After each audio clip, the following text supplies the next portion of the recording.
Now, there's no neighbors or anybody else anywhere near this cabin. And so it was totally normal to have the girls just play outside. They were not concerned about, them getting taken or something. And so the two older girls played in the front yard of the cabin, and Geraldine, the 5-year-old, was playing on the side of the cabin. So the two girls in front couldn't see Geraldine, and the adults, they were keeping their eye on all three girls, but they were mostly just kind of going in and out of the cabin, getting their stuff together, periodically poking their head out, but the girls were fine. At 10 a.m. that morning, the parents had finally packed up the car and they were ready to collect the girls to head over to the lake. And so they went outside, they got the two girls that were out front, and they went to the side of the house and they couldn't find Geraldine. And so they go in the cabin thinking she must have gone in there because that's the only place she could be. But after thoroughly looking through the cabin and not finding her, they started to get a little bit more worried. At this point, the adults start talking to each other and they're saying, "Did anybody see Geraldine in the past couple of minutes? Has anybody seen her?"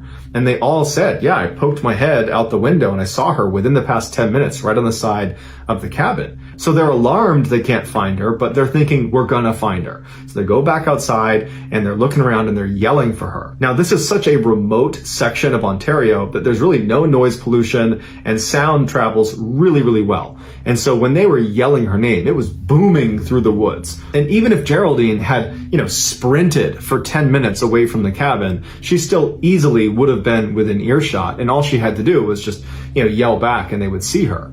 But she didn't yell back, and there was no sign of her anywhere. And so at this point, the family is panicking, and so they call the police. The police show up, and they're looking around thinking, we're not going to be able to search this very effectively on our own. This is a huge, wild, remote section of Canada. And so they called in some professional trackers that were familiar with this area to come in and help them with their search. They also called the army in Winnipeg to send over some people to assist as well. But as soon as the search started, the skies opened up and dumped rain all over the entire area, basically washing away any footprints that they could have used to potentially find her. As the day wore on and the sun was starting to set and there was still no sign of Geraldine, her father said something to the searchers that was intended to help them find his daughter, but it was just this incredibly heartbreaking comment. And what he told them was his daughter was afraid of the dark, and that once it got dark out in the woods here, she's just going to sit down and cry. And so that will stop her from moving farther away from us, hopefully, and we should be able to find her. But they didn't. And for 3 days, they looked everywhere for her, and there was no trace of her. And to make matters even worse is the weather had been really rainy and cold, not below freezing temperatures, but close, like in the 40-degree Fahrenheit range. And she just had a light shirt and shorts on. She was not prepared for the weather. On the evening of the 3rd day, they found footprints that they believed to be Geraldine's high up on this ledge in some moss overlooking Fox Lake.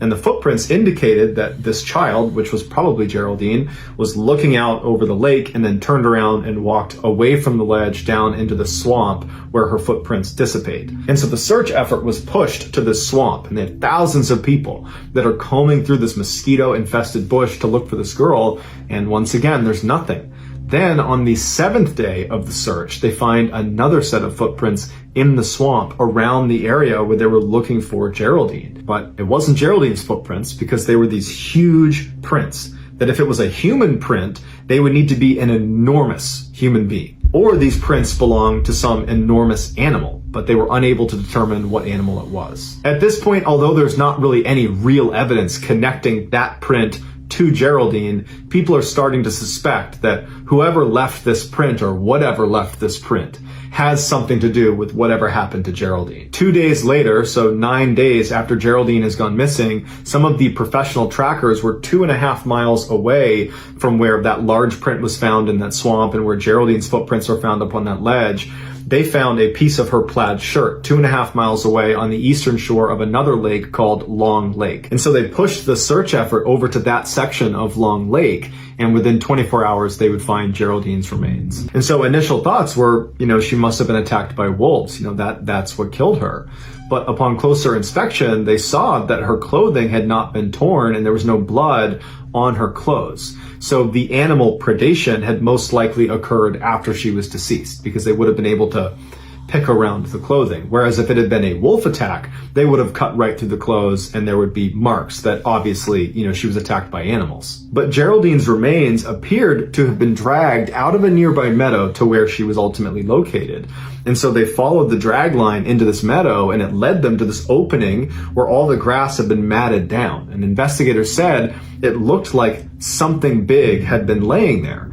and they speculated that that might have been the area where Geraldine had been killed, and then afterwards animals had dragged her over to where she was found. And so investigators are like, well, we found that large footprint in the swamp on the 7th day in the same area where we had found Geraldine's footprints, and we thought they might be connected, and now we're finding a large, what appears to be body print in this meadow that's right near where Geraldine's remains have been found. And so probably whoever or whatever left that print in the swamp is the same one that left this print here in the meadow, and therefore is probably Geraldine's killer. But this left investigators with two theories that didn't really make any sense. The first one was, okay, these prints, the swamp print and this body print, belong to an enormous person, like a giant, who ran up to the cabin and abducted Geraldine and ran off, and no one saw them or heard them. And for weeks, they've managed to totally evade capture despite being, again, an enormous person lumbering through the forest. So that seemed really unlikely. One, that this giant person even existed, and two, that if this giant person existed, how could they not get caught? They're so big running through the forest, they would be easy to spot. But if you rule out the enormous person theory, you're left with the enormous predator theory, which does make more sense on the surface because there are enormous predators that have attacked humans, so that does happen. But when they looked at her remains, they ruled out a wolf attack, and really, they ruled out animal attacks. But if this is an enormous predator, how did it kill Geraldine? The family was told that unfortunately, because there wasn't enough left of her, they weren't able to determine a cause of death. And so their best guess is she was probably mauled by wild animals, but they would even level with the family and say, honestly, we don't know what did this. Just know that I really appreciate your support, and until next time, that's going to do it. See ya.